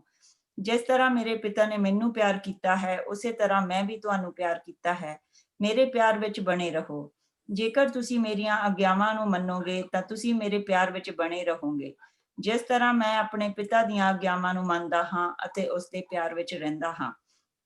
ਮੈਂ ਤੁਹਾਨੂੰ ਇਹ ਗੱਲਾਂ ਇਸ ਲਈ ਕਹੀਆਂ ਹਨ ਕਿ ਮੇਰਾ ਆਨੰਦ ਤੁਹਾਡੇ ਵਿੱਚ ਹੋਵੇ ਤੇ ਤੁਹਾਡਾ ਆਨੰਦ ਭਰਪੂਰਨ ਹੋਵੇ। ਮੇਰੀ ਆਗਿਆ ਇਹ ਹੈ ਕਿ ਤੁਸੀਂ ਇੱਕ ਦੂਜੇ ਨਾਲ ਪਿਆਰ ਕਰੋ ਜਿਸ ਤਰ੍ਹਾਂ ਮੈਂ ਤੁਹਾਡੇ ਨਾਲ ਕੀਤਾ ਹੈ। ਇਸ ਤੋਂ ਵੱਧ ਕੇ ਕਿਸੇ ਦਾ ਵੱਡਾ ਪਿਆਰ ਨਹੀਂ ਕਿ ਕੋਈ ਆਪਣੇ ਮਿੱਤਰਾਂ ਦੇ ਲਈ ਆਪਣਾ ਜੀਵਨ ਦੇ ਦੇਵੇ। ਤੁਸੀਂ ਮੇਰੇ ਮਿੱਤਰ ਠਹਿਰੋਗੇ ਜੇਕਰ ਤੁਸੀਂ ਉਹੀ ਕਰੋ ਜੋ ਮੈਂ ਆਗਿਆ ਦਿੰਦਾ ਹਾਂ। ਅੱਗੇ ਤੋਂ ਮੈਂ ਤੁਹਾਨੂੰ ਨੌਕਰ ਨਹੀਂ ਕਹਾਂਗਾ, ਕਿਉਂਕਿ ਨੌਕਰ ਨਹੀਂ ਜਾਣਦਾ ਕਿ ਉਸ ਦਾ ਮਾਲਕ ਕੀ ਕਰਦਾ ਹੈ। ਮੈਂ ਤੁਹਾਨੂੰ ਮਿੱਤਰ ਕਿਹਾ ਹੈ, ਕਿਉਂਕਿ ਜੋ ਕੁਝ ਮੈਂ ਆਪਣੇ ਪਿਤਾ ਕੋਲੋਂ ਸੁਣਿਆ ਹੈ ਤੁਹਾਨੂੰ ਦੱਸ ਦਿੱਤਾ ਹੈ। ਤੁਸੀਂ ਮੈਨੂੰ ਨਹੀਂ ਚੁਣਿਆ, ਪਰ ਮੈਂ ਤੁਹਾਨੂੰ ਚੁਣਿਆ ਹੈ ਅਤੇ ਨਿਯੁਕਤ ਕੀਤਾ ਹੈ ਕਿ ਤੁਸੀਂ ਜਾ ਕੇ ਫਲਦਾਰ ਬਣੋ ਅਤੇ ਤੁਹਾਡਾ ਫਲ ਸਥਿਰ ਰਹੇ। ਫਿਰ ਤੁਸੀਂ ਜੋ ਕੁਝ ਮੇਰੇ ਨਾਂ ਉੱਤੇ ਪਿਤਾ ਕੋਲੋਂ ਮੰਗੋ ਉਹ ਤੁਹਾਨੂੰ ਦੇਵੇਗਾ। ਇਹ ਆਗਿਆਵਾਂ ਮੈਂ ਇਸ ਲਈ ਦਿੱਤੀਆਂ ਹਨ ਕਿ ਤੁਸੀਂ ਇੱਕ ਦੂਜੇ ਨਾਲ ਪਿਆਰ ਕਰੋ। ਦੇਖੋ ਪ੍ਰਭੂ ਦੇ ਵਚਨ ਦੇ ਵਿੱਚ ਕਿੰਨੀ ਪਿਆਰੀ ਚੀਜ਼ ਇੱਥੇ ਪ੍ਰਭੂ ਯਿਸੂ ਮਸੀਹ ਨੇ ਕਹੀ। ਔਰ ਜੋ ਕੁਛ ਵੀ ਉਹ ਫਲ ਆ ਉਹ ਆਪਣਾ ਸਭ ਕੁਝ ਦੇ ਰਿਹਾ। ਅਸੀਂ ਉਹ ਜਿਹੜੇ ਸਾਰੇ ਸ਼ਬਦ ਅਸੀਂ ਪੜ੍ਹ ਕੇ ਹਟੇ, ਯੂ ਨੋ ਵਾਟ, ਮੈਂ ਵੀ ਪਵਿੱਤਰ ਆਤਮਾ ਦੇ ਫਲਾਂ ਦੇ ਉੱਤੇ ਬਹੁਤ ਕਲਾਸਾਂ ਅਟੈਂਡ ਕੀਤੀਆਂ, ਬਹੁਤ ਕੁਝ ਪੜ੍ਹਿਆ ਮੈਂ ਇਹਦੇ ਉੱਤੇ, ਬਹੁਤ ਵੱਖਰੇ ਵੱਖਰੇ ਐਂਗਲਸ ਦੇ ਨਾਲ ਇਸ ਚੀਜ਼ ਨੂੰ ਦੇਖਿਆ। ਲੇਕਿਨ ਜਿਸ ਵੇਲੇ ਮੈਂ ਪ੍ਰਭੂ ਦੇ ਬਚਨ ਦੇ ਵਿੱਚ ਪ੍ਰਭੂ ਦੀ ਇਹ ਯਹੂਨਾ ਦੀ ਅੰਜੀਲ ਦੂਸਰੀ ਫਿਰ ਤੀਸਰੀ ਵਾਰੀ ਮੈਂ ਪੜ੍ਹਦਾ ਪਿਆ ਸੀ, ਤੇ ਫਿਰ ਮੈਨੂੰ ਪਤਾ ਲੱਗਾ ਕਿ ਮੇਰਾ ਧਿਆਨ ਫਲਾਂ ਦੇ ਉੱਤੇ ਨਹੀਂ ਹੋਣਾ ਚਾਹੀਦਾ, ਮੇਰਾ ਧਿਆਨ ਇਹ ਜਿਹਦੇ ਫਲ ਆ ਉਹਦੇ ਉੱਤੇ ਹੋਣਾ ਚਾਹੀਦਾ।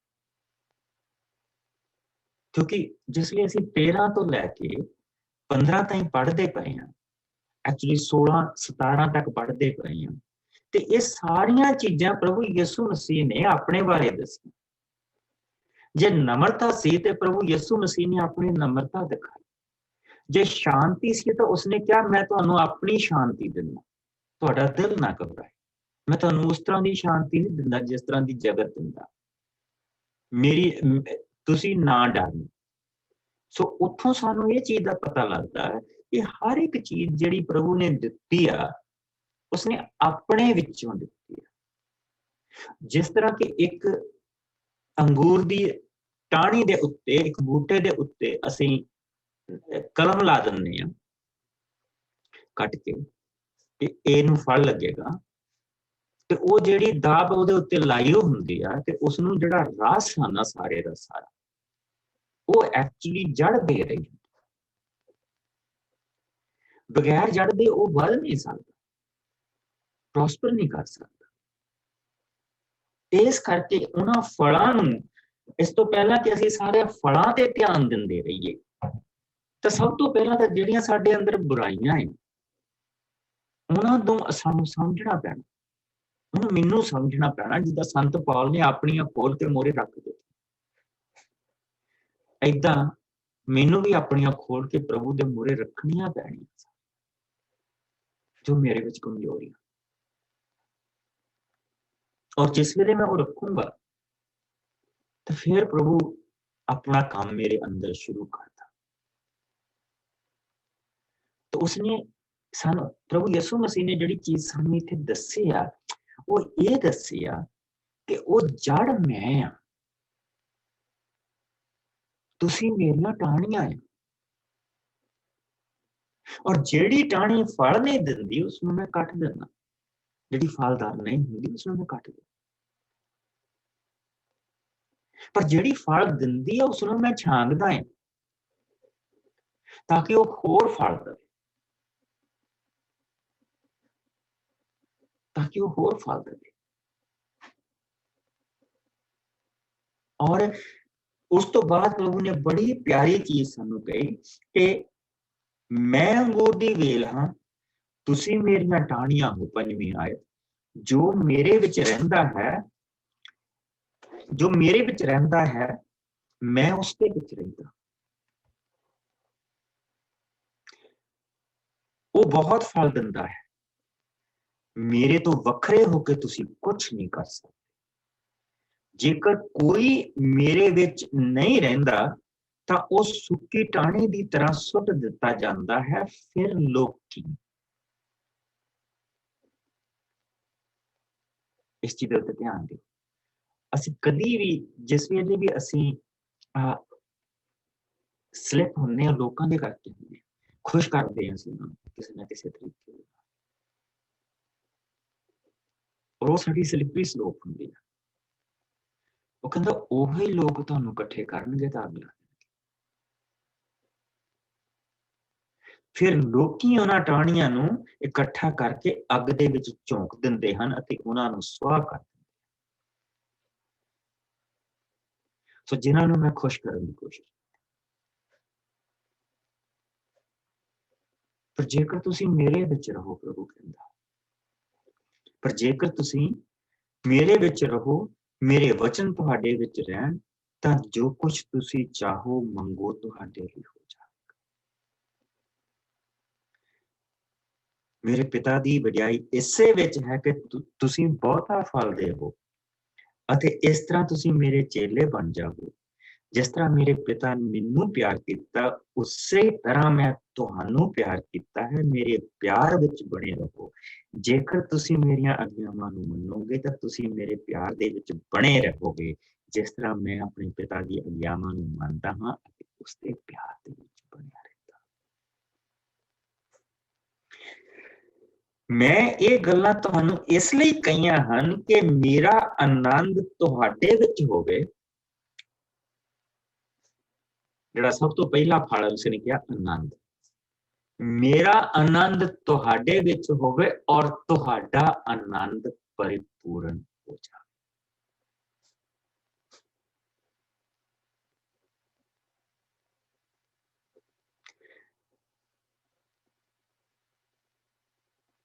ਅੱਗੇ ਦੇਖੋ, ਮੇਰੀ ਆਗਿਆ ਇਹ ਹੈ ਕਿ ਇੱਕ ਦੂਜੇ ਨਾਲ ਪਿਆਰ ਕਰੋ ਜਿਸ ਤਰ੍ਹਾਂ ਮੈਂ ਤੁਹਾਡੇ ਨਾਲ ਕੀਤਾ ਹੈ। ਇਸ ਤੋਂ ਵੱਧ ਕਿ ਕਿਸੇ ਦਾ ਵੱਡਾ ਪਿਆਰ ਨਹੀਂ ਹੈ ਕਿ ਉਹ ਆਪਣੇ ਮਿੱਤਰਾਂ ਦੇ ਲਈ ਆਪਣਾ ਜੀਵਨ ਦੇ। ਤੁਸੀਂ ਮੇਰੇ ਮਿੱਤਰ ਠਹਿਰੋਗੇ ਜੇਕਰ ਤੁਸੀਂ ਉਹੀ ਕਰੋ ਜੋ ਮੈਂ ਆਗਿਆ ਦਿੰਦਾ। ਅੱਗੇ ਤੋਂ ਮੈਂ ਤੁਹਾਨੂੰ ਨੌਕਰ ਨਹੀਂ ਕਹਾਂਗਾ, ਕਿਉਂਕਿ ਨੌਕਰ ਨਹੀਂ ਜਾਣਦਾ ਕਿ ਉਸਦਾ ਮਾਲਕ ਕੀ ਕਰਦਾ ਹੈ। ਮੈਂ ਤੁਹਾਨੂੰ ਮਿੱਤਰ ਕਿਹਾ ਹੈ, ਕਿਉਂਕਿ ਜੋ ਕੁਝ ਮੈਂ ਆਪਣੇ ਪਿਤਾ ਕੋਲੋਂ ਸੁਣਿਆ ਤੁਹਾਨੂੰ ਦੱਸ ਦਿੱਤਾ ਹੈ। ਤੁਸੀਂ ਮੈਨੂੰ ਨਹੀਂ ਚੁਣਿਆ, ਤੁਸੀਂ ਮੈਨੂੰ ਨਹੀਂ ਚੁਣਿਆ, ਪਰ ਮੈਂ ਤੁਹਾਨੂੰ ਚੁਣਿਆ ਹੈ ਅਤੇ ਨਿਯੁਕਤ ਕੀਤਾ ਹੈ ਕਿ ਤੁਸੀਂ ਜਾ ਕੇ ਫਲਦਾਰ ਬਣੋ ਔਰ ਤੁਹਾਡਾ ਫਲ ਕਾਇਮ ਰਹੇ। Isn't that amazing?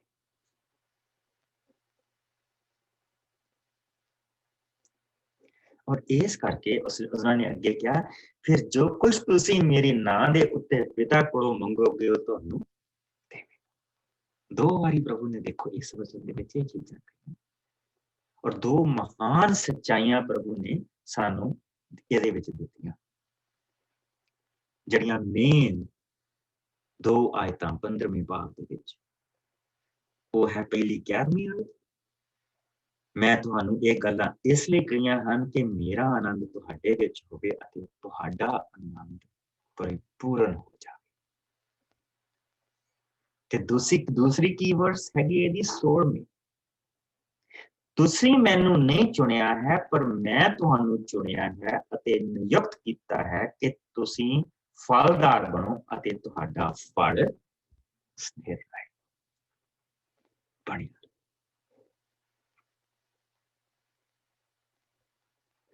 ਔਰ ਫਿਰ ਜਿਹੜੇ ਸਾਨੂੰ ਉਸਨੇ ਪ੍ਰਭੂ ਦੇ ਵਚਨ ਦੇ ਵਿੱਚ ਉਸਨੇ ਸਾਨੂੰ ਇਹ ਸਾਰੀਆਂ ਚੀਜ਼ਾਂ ਦੱਸੀਆਂ ਕਿ ਆਤਮਾ ਦੇ ਫਲ ਪਿਆਰ। ਔਰ ਸਭ ਤੋਂ ਪਹਿਲਾਂ ਸਾਨੂੰ ਪਿਆਰ ਕਿਹਨੇ ਕੀਤਾ? ਪ੍ਰਭੂ ਨੇ ਕੀਤਾ। ਪਰਮੇਸ਼ਰ ਨੇ ਜਗਤ ਦੇ ਨਾਲ ਇੰਨਾ ਪਿਆਰ ਕੀਤਾ ਕਿ ਉਸਨੇ ਆਪਣਾ ਇਕਲੌਤਾ ਪੁੱਤਰ ਦੇ ਦਿੱਤਾ ਕਿ ਜੋ ਕੋਈ ਉਸ ਦੇ ਉੱਤੇ ਵਿਸ਼ਵਾਸ ਲਿਆਏ ਨਾਸ਼ ਨਾ ਹੋਏ ਪਰ ਸਦਾ ਦੀ ਜ਼ਿੰਦਗੀ ਪਾਏ। ਫਿਰ ਆਨੰਦ। ਮੈਂ ਇਹ ਗੱਲਾਂ ਤੁਹਾਨੂੰ ਇਸ ਕਰਕੇ ਕਹੀਆਂ ਕਿ ਮੇਰਾ ਆਨੰਦ ਤੁਹਾਡੇ ਵਿੱਚ ਹੋਵੇ ਤੇ ਤੁਹਾਡਾ ਆਨੰਦ ਪਰਿਪੂਰਨ ਹੋ ਜਾਵੇ। ਸ਼ਾਂਤੀ, ਮੈਂ ਤੁਹਾਨੂੰ ਆਪਣੀ ਸ਼ਾਂਤੀ ਦਿੰਦਾ। ਧੀਰਜ ਜੋ ਪ੍ਰਭੂ ਨੇ ਸਾਡੇ ਨਾਲ ਰੱਖਿਆ ਹੈ, ਕਿਰਪਾ ਤੇ ਅਸੀਂ ਉਸ ਦੀ ਦਇਆ ਜਿਸ ਦੇ ਵਿੱਚ ਧੀਰਜ, ਦਿਆਲਗੀ, ਭਲਾਈ, ਵਫਾਦਾਰੀ। प्रभु यीशु तो ज्यादा वफादार कौन है? उसने मैनू जो कुछ दिता ਉਹ ਮੇਰੇ ਬਾਪ ਦੇ ਵੱਲੋਂ ਇਨਾਮ ਆ। ਉਸ ਨੂੰ ਮੇਰੇ ਹੱਥ 'ਚੋਂ ਕੋਈ ਖੋ ਨਹੀਂ ਸਕਦਾ। ਉਸ ਨੂੰ ਮੇਰੇ ਬਾਪ ਦੇ ਹੱਥ 'ਚੋਂ ਕੋਈ ਨਹੀਂ ਖੋ ਸਕਦਾ। ਮੈਂ ਔਰ ਬਾਪ ਇੱਕ। ਵਫਾਦਾਰੀ, ਔਰ ਉਸ ਤੋਂ ਬਾਅਦ ਨਮਰਤਾ, ਸਵੈ ਕਾਬੂ। ਕਿਉਂਕਿ ਇਹ ਸਭ ਕੁਝ ਪ੍ਰਭੂ ਦਾ ਹੈ ਔਰ ਇਹ ਉਸ ਵੇਲੇ ਮਿਲਦਾ ਜਿਸ ਲਈ ਅਸੀਂ ਪ੍ਰਭੂ ਦੇ ਸਾਹਮਣੇ ਉਚਿਤ ਠਹਿਰਾਏ ਜਾਂਦੇ। ਔਰ ਉਚਿਤ ਅਸੀਂ ਉਸ ਵੇਲੇ ਠਹਿਰਾਏ ਜਾਂਦੇ ਹਾਂ ਜਿਸ ਵੇਲੇ ਅਸੀਂ ਪ੍ਰਭੂ ਦੇ ਨਮਰਤਾ ਦੇ ਨਾਲ ਉਸ ਦੀ ਹਜ਼ੂਰੀ ਦੇ ਵਿੱਚ ਆਉਂਦੇ ਹਾਂ। ਇਸ ਲਈ ਅਸੀਂ ਇਹ ਕਹਿ ਸਕਦੇ ਹਾਂ ਕਿ ਤੂੰ ਚਰਵਾਹਾ ਹੈ ਤੇ ਮੈਂ ਭੇਡ। ਇਹ ਤੋਂ ਜ਼ਿਆਦਾ ਮੈਂ ਕੁਛ ਨਹੀਂ। ਤੂੰ ਮੇਰੇ ਨਾਲ, ਤੂੰ ਮੇਰਾ ਚਰਵਾਹਾ, ਤੂੰ ਮੈਨੂੰ ਮੇਰੀ ਅਗਵਾਈ ਕਰ। ਫਿਰ ਪ੍ਰਭੂ ਸਾਨੂੰ ਇਹ ਬਰਕਤਾਂ ਦਿੰਦਾ।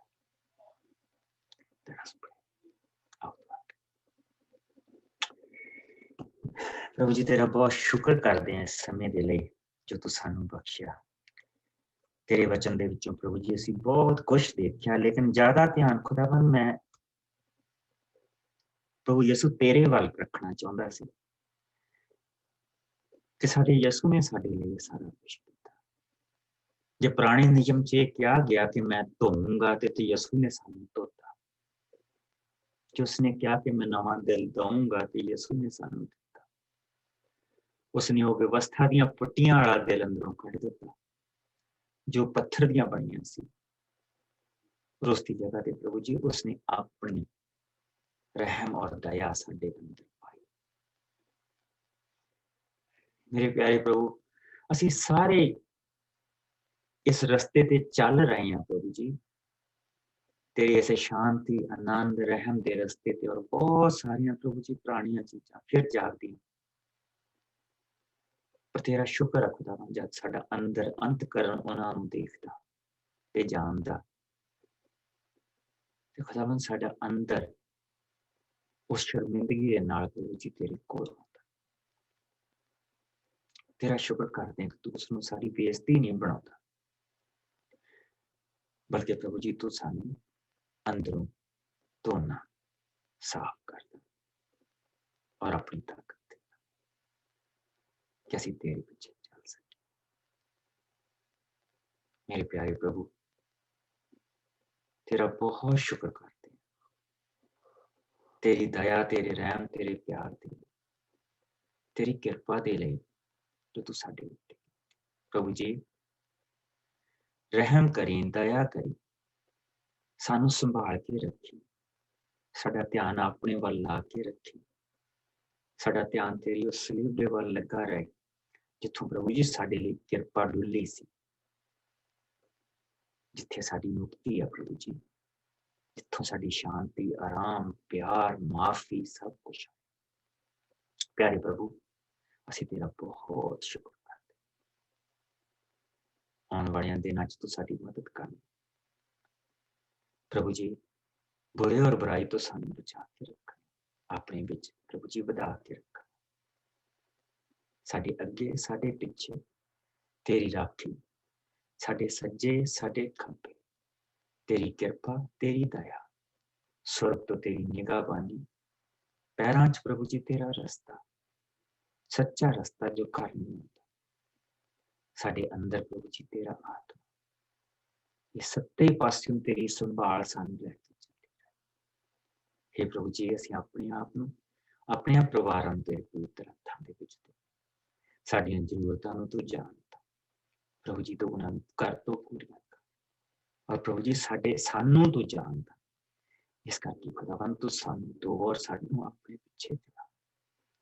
ਹੁਣ ਤੋਂ ਲੈ ਕੇ ਜਦ ਤੱਕ ਅਸੀਂ ਦੁਆਰਾ ਮਿਲੀਏ, ਤੇਰਾ ਰਹਿਮ, ਤੇਰੀ ਕੁਦਰਤ, ਤੇਰਾ ਪਿਆਰ ਸਾਡੇ ਸਾਹਮਣੇ ਮਸੀਹ ਯਿਸੂ ਦੇ ਮਿੱਠੇ ਔਰ ਪਿਆਰੇ ਨਾਮ ਦੇ ਵਿੱਚ ਮੰਗਦੇ। ਥੋੜਾ ਜਿਹਾ ਮੈਂ ਤੁਹਾਨੂੰ ਹੋਮਵਰਕ ਦੇਣਾ ਮੰਗਦਾ ਸੀ।